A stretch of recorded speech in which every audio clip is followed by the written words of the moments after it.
This program contains graphic material, including offensive language. Viewer discretion is advised. It is America's first real terrorist organization and mixes violence with hate. A Jew is even worse than Its legacy was passed down from father to son and has one major goal. White power! White power. Jews are like parasites. If your dog bites you, you punish them. It's the same way I feel about other races. An extreme new generation has taken up the KKK's radical message. I'm the big bad racist and hater. They are the Imperial Clans of America, the IKA. The new face of the Ku Klux Klan. Death before dishonor. We'd rather die than do something we don't believe in. White power!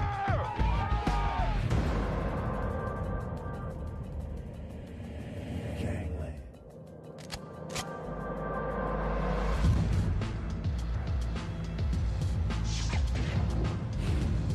Louisville, home of the Kentucky Derby. From its luxurious mansions to the banks of the Ohio River, it's the perfect picture of Southern charm.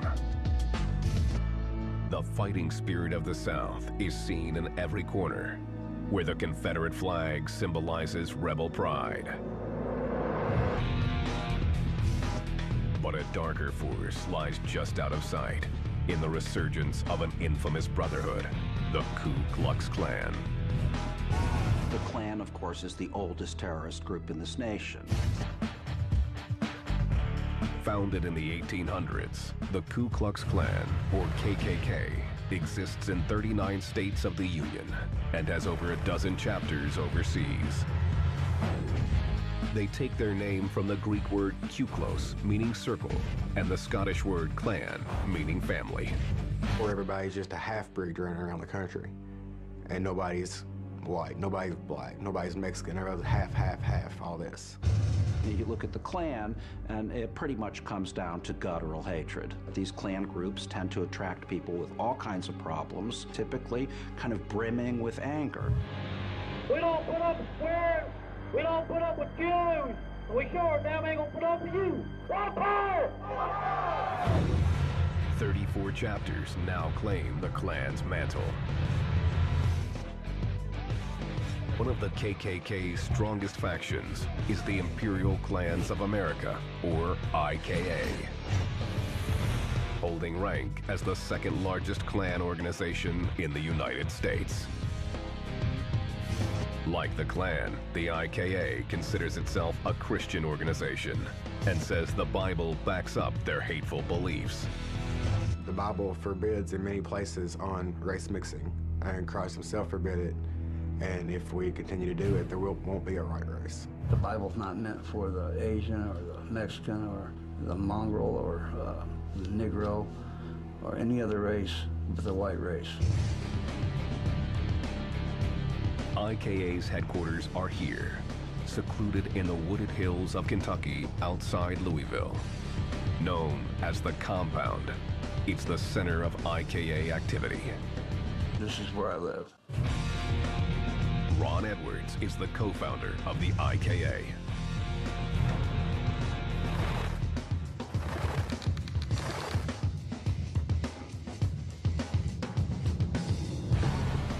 Edwards believes that a bigger Klan means more muscle to achieve white supremacy in America. The KKK used to only admit Protestant Christians from the South, but Ron found that limiting. He decided to open membership to any white person, regardless of religion, who hates other races. Abortion! It's white racial genocide! I was really big on pushing it to unite all of our people, whether they were atheists, whether they were Christian identity or Baptist, Catholic, or Protestant, or Odinist, to just bring everybody as one. Ron has made his home, the Compound, a sanctuary for white supremacists of all kinds. The IKA has openly been meeting here for 7 years, though the details of those gatherings are closely guarded. The 15-acre compound is gated and surrounded by barbed wire. Security is tightly enforced by IKA militia. This is our main security shack, the front entrance. Anybody that comes in or out has to stop here to be searched. We search their vehicle, search their persons. No drugs, anything illegal of any kind, no weapons are allowed. 21-year-old Joel Gaddis is a recent IKA recruit.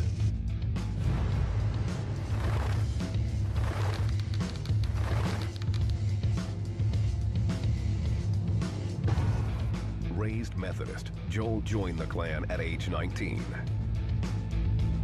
He was attracted by Ron Edwards' open philosophy. I had looked through some different groups. I like the IKA's ideals and beliefs the most. He quickly climbed the ladder of the IKA to a position known as Nighthawk.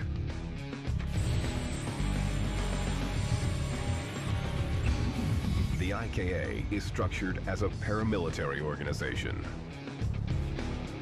Recruits come to the compound to receive an education in white supremacist teachings. I tell people George Washington did not cross the Delaware with a boatload of Haitians. From the onset, recruits are indoctrinated with expressions of fanatical hatred. This right here is a Jew flag. Usually when we have big events, people will wipe their feet on it, spit on it, whatever they feel like doing to it before they go into the guard shack. That's basically what it's here for. Just everybody from the IKA, all the skinheads, we all hate Jews, so.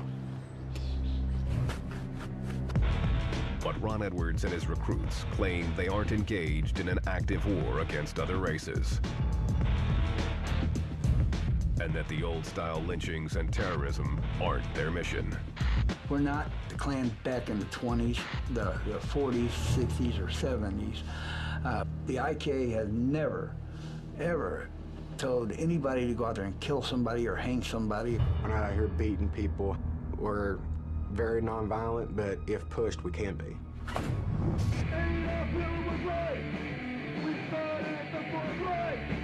Every year, hundreds of Klansmen, skinheads, and other white supremacists flock to the IKA's headquarters to prepare them for the ultimate race war and celebrate white power. Anybody that hates a Jew and a nigger and a queer is down for us. In a 3-day event called Nordic Fest. IKA recruiters actively work the crowds, selling them on the Klan's new face. So let's get recruiting so that if they do decide to mess with us, we could take out more of them. It's really been considered the skinhead Klan. 27-year-old Jared Hensley used to be one of those recruiters.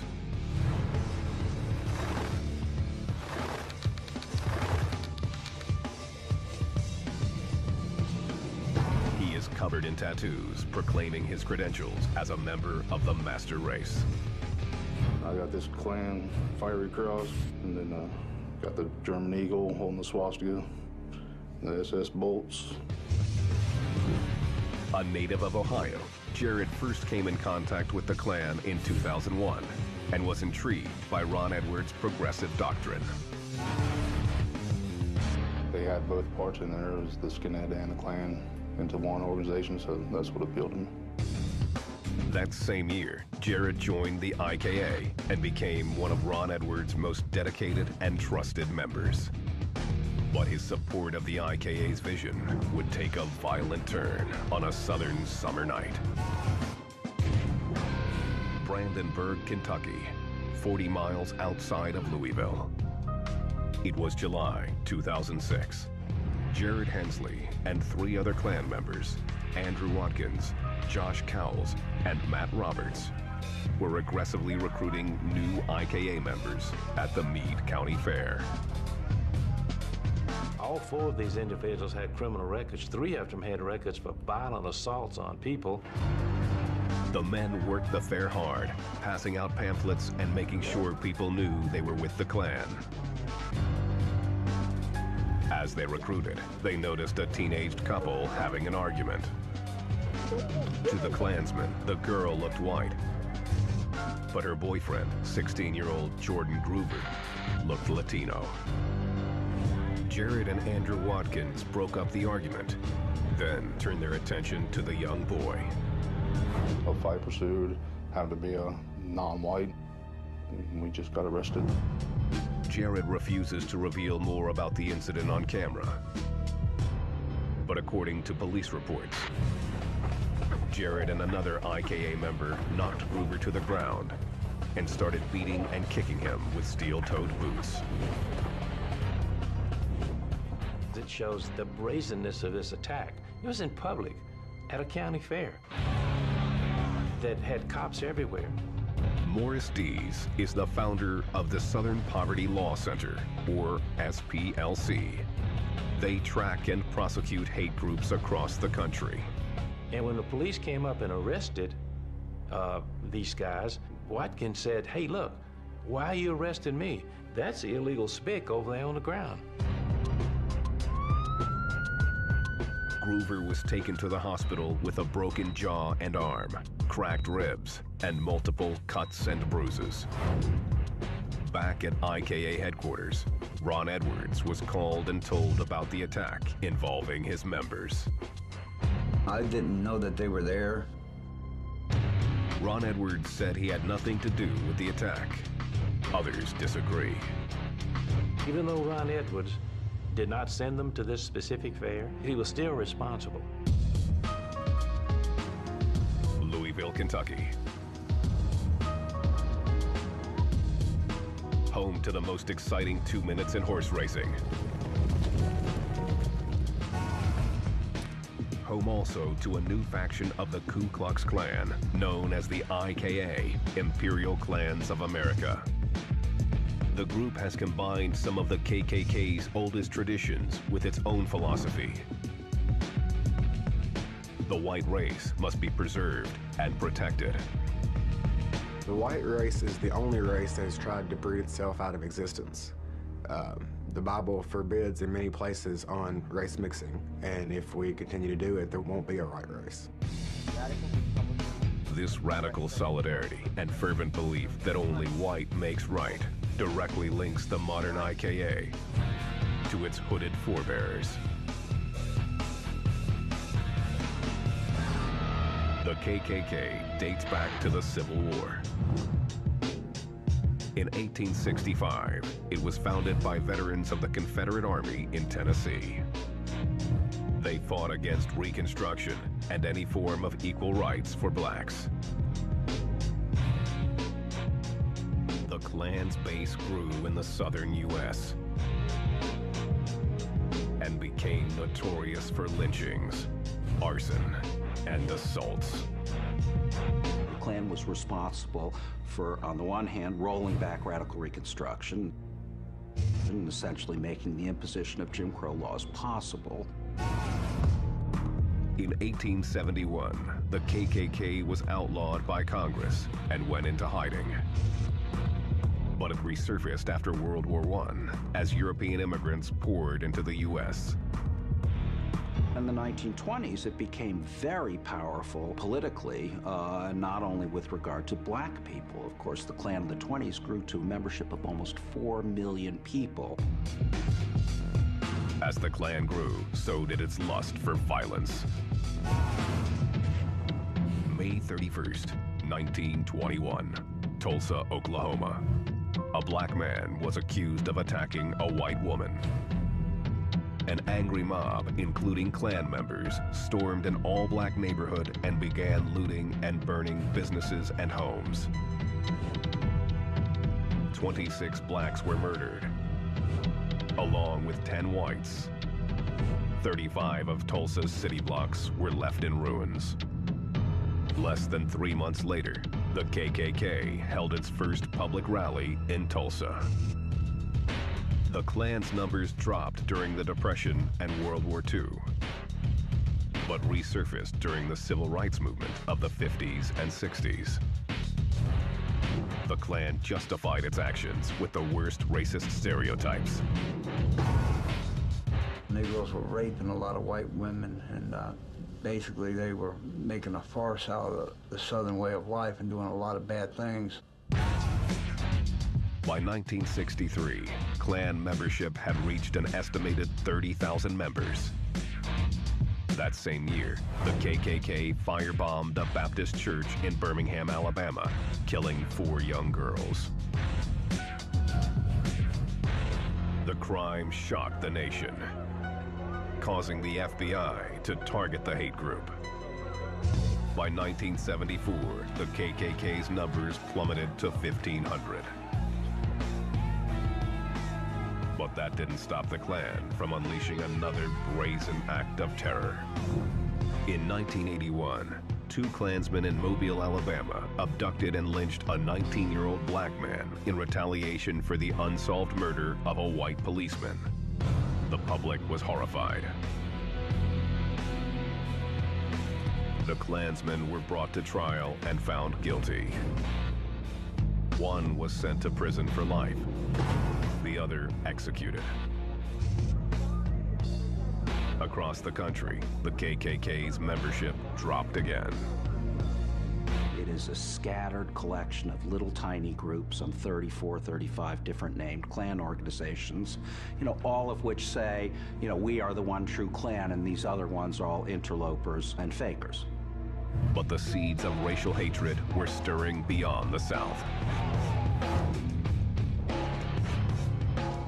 In the early 1980s, Ron Edwards and his family were living near the Humboldt Park neighborhood on Chicago's west side. It was a dramatic departure from the all-white neighborhood he moved from in Southern California. It was like a ghetto. It's a really dangerous neighborhood. He experienced firsthand the violence between Hispanic and white gangs. I had to fight one day, a bunch of Latin Kings all the way home. And I had never had nothing against any other races, but all of a sudden then I'm seeing that I'm constantly being attacked for being white, and that's basically what it was. At 15, he joined a neighborhood gang with white supremacist leanings. I've come home with bullet holes on my car window from Puerto Rico, and driving home from work.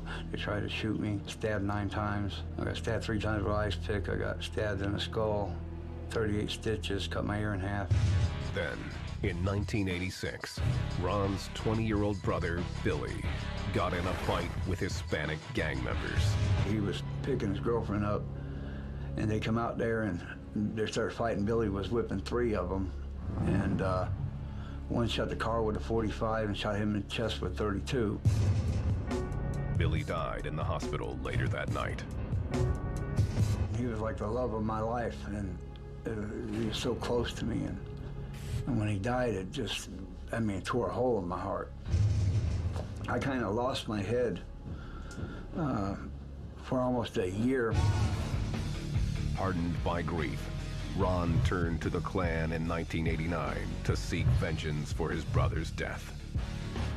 And I seen this program called Race and Reason on public access TV. There are plenty of nasty Jews out there. Let's have a little white power here. And it was the Klan. They were talking about certain things. White power. White power. Hell the order! Ron joined the gang, embracing the ideology of the Ku Klux Klan, that whites were the chosen people, and that the white man had to band together or risk extinction through racial mixing. You got to be in the Klan to be able to be anything. In 1991, Ron moved to Kentucky, where the Klan had maintained a strong influence. There, he quickly moved up the ranks of the Federation of Klans, or FOK. Because this country needs an enema. 5 years later, though, the FOK disbanded because of internal dissension. But Ron refused to abandon his vision of an all-white America. I said, well, I didn't join the Klan to sit in a rocking chair the rest of my life and just, I said, I joined because I believe in this. Later that year, Ron met with several high-ranking FOK members. We set up a meeting in Paducah, Kentucky, and people come from, I think, 14 different states. They decided to form the IKA, a new Klan that would survive and thrive into the 21st century. Ron was voted in to lead the IKA as Imperial Wizard.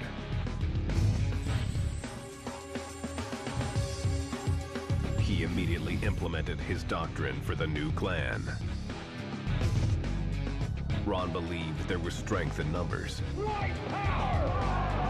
He convinced his fellow Klansmen that all white supremacists should join together under the IKA banner.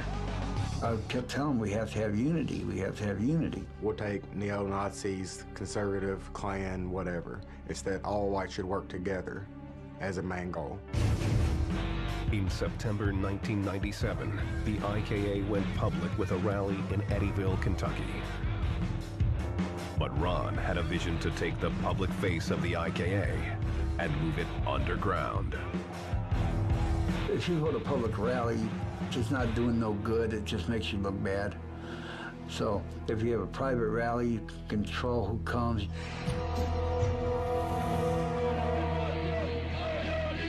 In 2000, Ron launched the first Nordic Fest, opening it only to white supremacists. We host Nordic Fest every Memorial Weekend. We barbecue, listen to music. We have speakers that will get up and they preach what they want to say, and Ron doesn't censor them. Isn't hate to want your wife, your girlfriend, your mother to be able to walk down the street without any fear of a savage attacking her? No! Ron issued a rule for his modern-day Klansmen: arm yourselves. And if somebody comes by and shoots at you or tries to take your life because of what you believe, you know, take care of yourself, you do it, but don't do it unless you have to. Ron's message was clear. Be prepared to defend yourself, build the strength of the white race, and stay quietly out of sight. His tactics worked. By 2000, the IKA was on a roll with 30 chapters in 15 states and 5 chapters in other countries. In 2001, Jared Hensley joined the IKA. A skinhead with a criminal record of assault and a taste for violence, he sometimes rebelled against Ron's desire to keep a low profile. I'm more the in-your-face type people. By 2005, Jared had become a high-ranking IKA member. But this Klansman was a loose cannon. It was a matter of time before he eventually went off. Had not the police come up and stopped them, they probably would have killed him.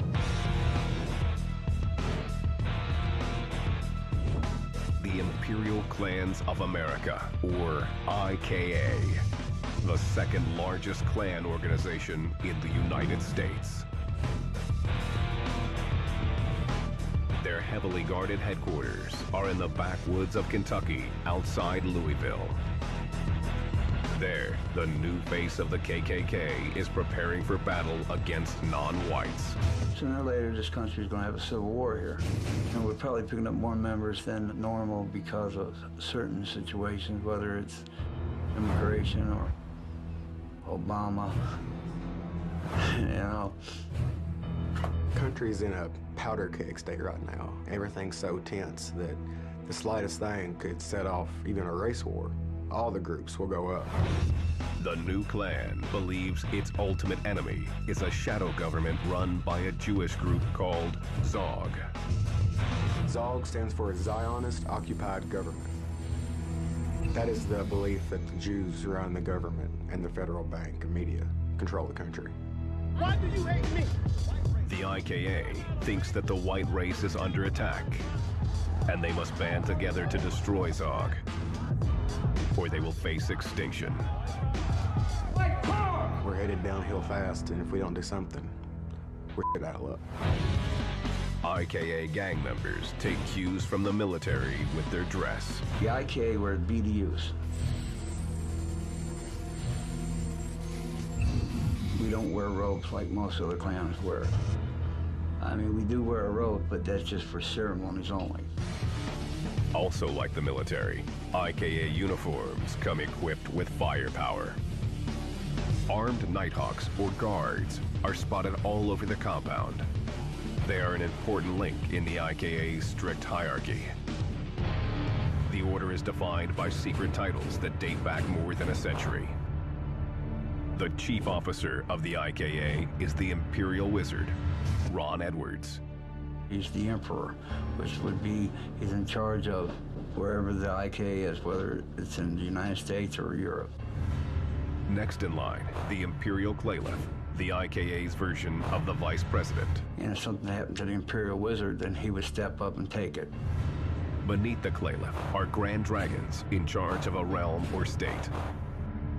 Grand Titans are the head of a district within the state. Below them are Giants, then Exalted Cyclops, who had local Claverns. It used to be churches or a cave or a courthouse or a barn where nobody knew where the clan was meeting at the time.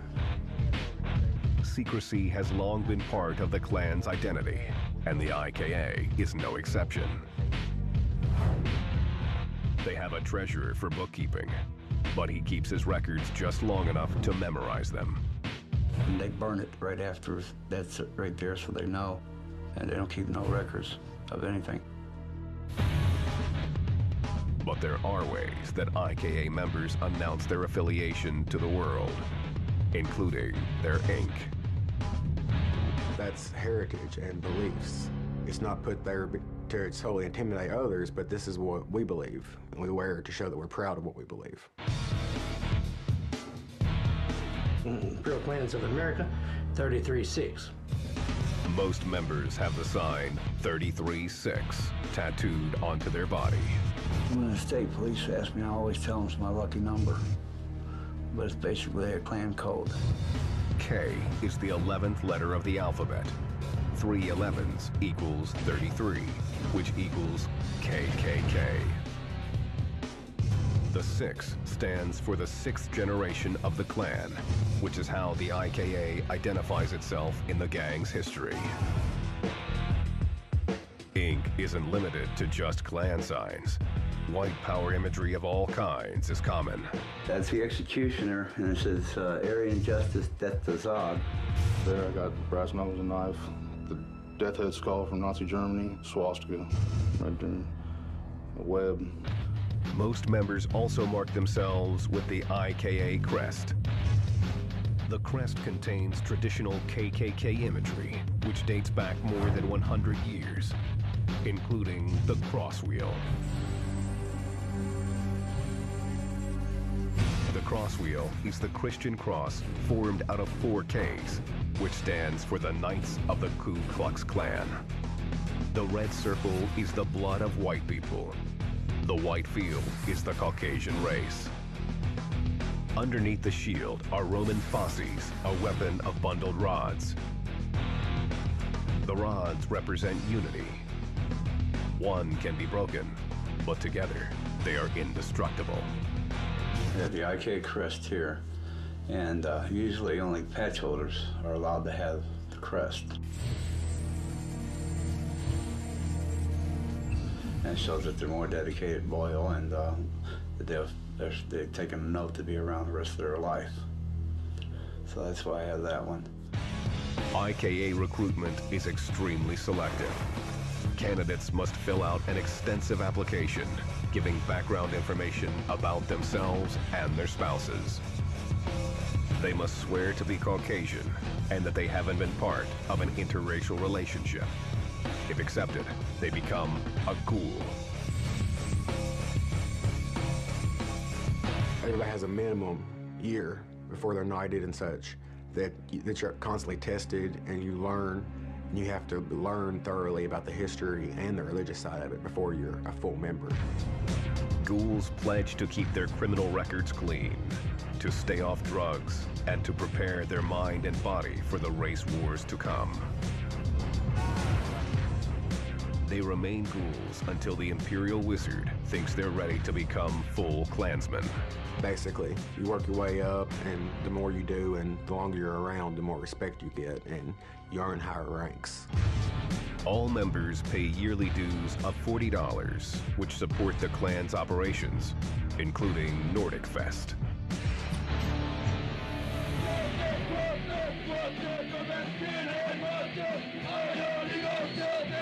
For 3 days, skinheads, Aryan Nation members, white anarchists, and other Klansmen from all over the country live in a makeshift village.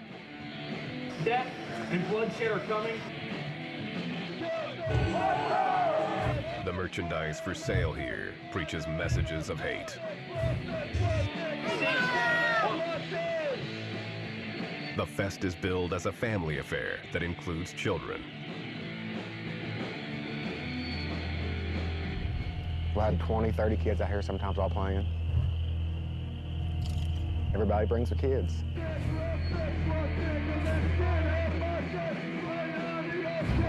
The festival culminates in a cross and swastika lighting.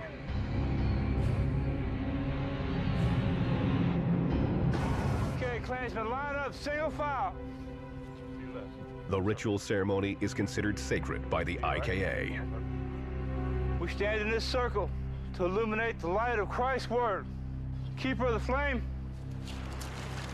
Will you accept this light and pass it on to another brother or sister? I will. In this footage rarely seen on television, the IKA allows our cameras to film their annual spring cross lighting. Klansmen, halt! For Christ! For Christ! For race! For race! For the IKA! For the IKA! For the ceremony, a steel cross is wrapped in cloth, soaked in kerosene, then lit. Do not turn your back on the cross. This time I'd like to ask Mr. Shuley if he would lead us in a word of prayer. Our Heavenly Father, we thank you for this beautiful day. Even though it stormed and hailed, we still had a rainbow. As the cross burns, there is a moment of silence. Then everyone gives the Nazi salute.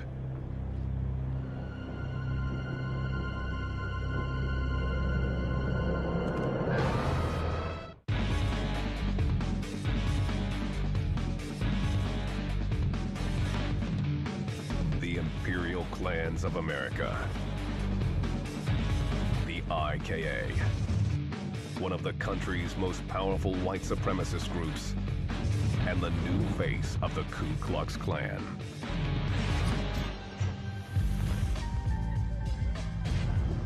July 2006. Brandenburg, Kentucky. High-ranking IKA officer Jared Hensley and 3 other members were recruiting new Klansmen at the Meade County Fair. Once you come out of the probation period and become a patch holder, you're a leader amongst yourself. So, and even the probate members, we try to have them recruiting. Jared and his fellow gang members had been drinking. Near the concession stands, they came across 16-year-old Jordan Groover. Jordan was olive-skinned and looked Latino to the IKA members. The gang claims the Native American teen was arguing with his white girlfriend. They saw him, they walked over to him, they taunted him, they threw whiskey in his face. They threw him to the ground. 2 of them kicked him in the head, busted his jaw, cracked some ribs, and had not the police come up and stopped them, they probably would have killed him. Jared and his accomplice were arrested for the crime on the spot. They both pled guilty to assault and were sentenced to 3 years in prison. For Jared, prison was a shock. You're told what to do, when to do it, how to do it, when to wake up, when you can eat, what to eat. Jared ended up serving only 2 years. But the Southern Poverty Law Center, or SPLC, which tracks hate groups, wasn't about to let the story end there. The Jordan Groover case is alarming because it shows the violence that these groups are directing towards minorities. It also is alarming because it shows the effect of infusing and joining in skinheads, violent skinheads, steel-toed, street-hardened skinheads who are used to violence with traditional Klan groups. The SPLC wanted to cripple the IKA by attacking the head of the organization, Ron Edwards. Well, what is particularly worrying about the IKA is they really threw open their doors to all kinds of people right across the radical right. And in particular, they've really kind of thrown out the welcome mat for neo-Nazi skinheads. Now, skinheads tend to be a particularly violent bunch of people.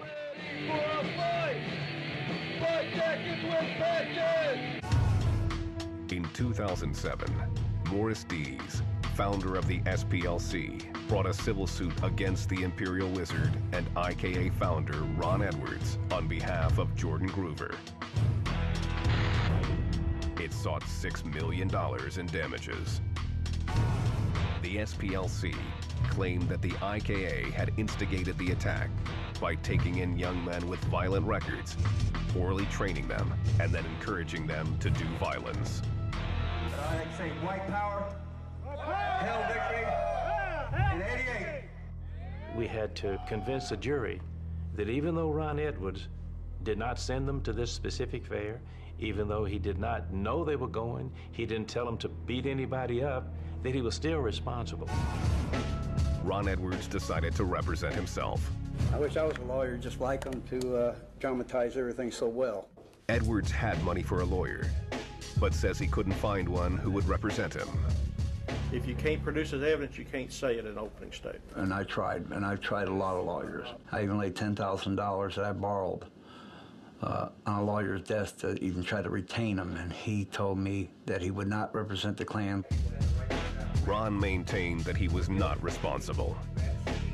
He felt that he would not be held liable because he was naive enough to think that because he didn't know they were going to be there, that he wasn't liable. I did not even know they were there. As the trial progressed, Ron's inexperienced self-defense weakened. The IK should be held responsible for what? Object, Your Honor. Okay. I object, Your Honor. Sustained. The SPLC's key witness was 48-year-old Cale Kelly, who insisted he had been a member of the IKA and that the group promoted violence. Ron Edwards tried to challenge his account, but kept breaking the rules of the court. Ron, I was a member of your unit. No, you weren't. You never was a member. Mr. Edwards, you can't argue. You can ask him questions. Okay, I object. Okay. He can't object. Okay. You can ask him questions, and you have to take his answer. I was going to, when they tried me, just sit there and not say nothing. Just sit there at the bench and not say a word. The judge called me up. I said, sorry, Your Honor, I don't know how to do any of this. Mr. Edwards, when you ask a question, yes, he answers it. Yes. But you don't comment on the answer. Okay, we have an understanding there? But I didn't. I just didn't know. I'm not a lawyer. I have no further questions. He's fine. The trial lasted 3 days. If these men assaulted a white man, would this case be heard today in this courtroom? I thank you. The jury deliberated for 7 hours. Jury has come back in. Then returned its verdict. Is this the verdict that's just been handed to me? In favor of the SPLC. Ron Edwards' inducement or encouragement was a substantial factor in causing injuries and damages to Jordan Groover. The answer is yes. Ron Edwards was ordered to pay $1.3 million in damages to Jordan Groover. I'm in a politically incorrect organization that is not popular for our beliefs. You know, let them crucify me because I'm the big, bad racist and hater. This is Morris Dees' way to try to break down the IKA. Between him and we hate each other. The IKA was dealt a near fatal blow, but not for long. Like their ancestors before, they would rise from the ashes, ready to do battle. Morris Dees! Morris Dees! The IKA will live on! The IKA will live on!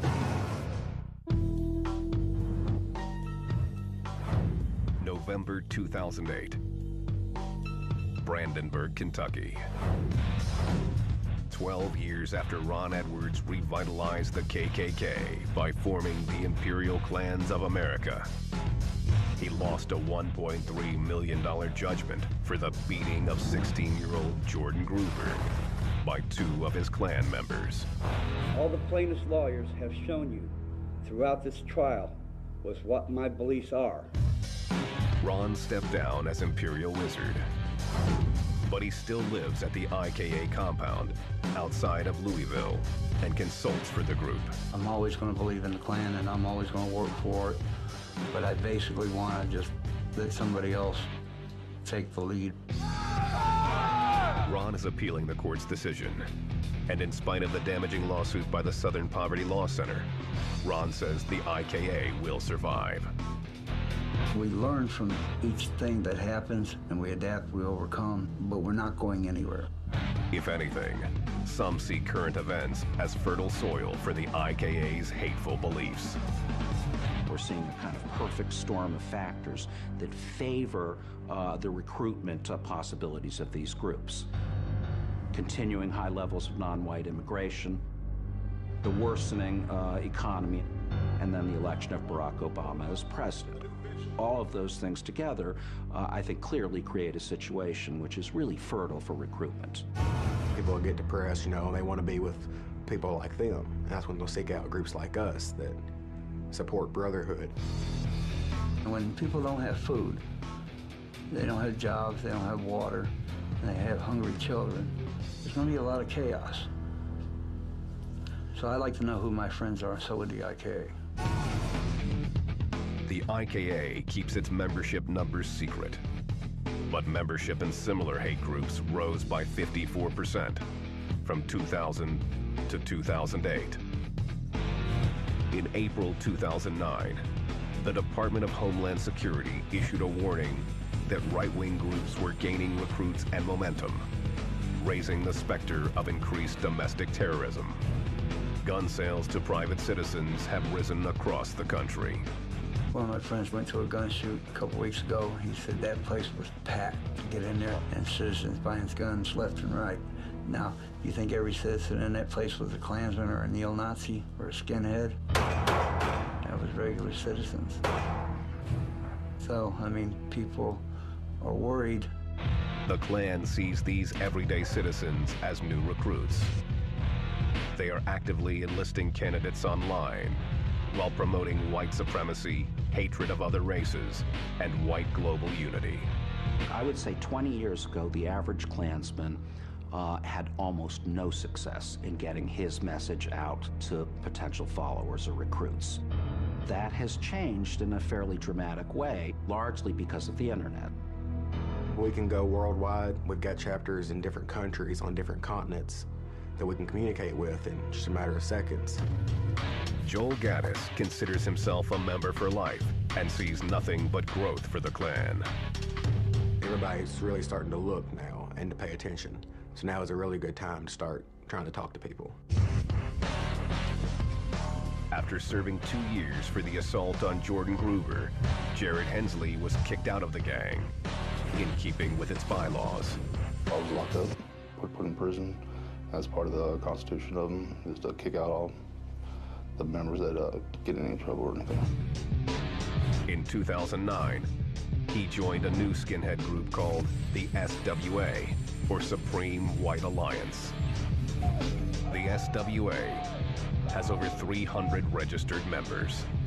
He sees his group as more aggressive than the IKA, but says their vision of the future is the same. A world where white people live on their own. Nice white families living on land, you know, tilling your own land and getting your own farms together, plowing your own land, you know, slaying your own food, you know, without a crime, without you know, any worries in life. It's a white power utopia the IKA says will exist, one way or another. Sooner or later, this country is going to have a civil war. Everybody's just a half-breed running around the country. We can take our country back. If they're going to be so ignorant as to run away and just be scared of us, then If we got sued and didn't have a penny, the IKA is always somebody to step in somebody else's shoes. Keep the fight going. We'll be back, IKA.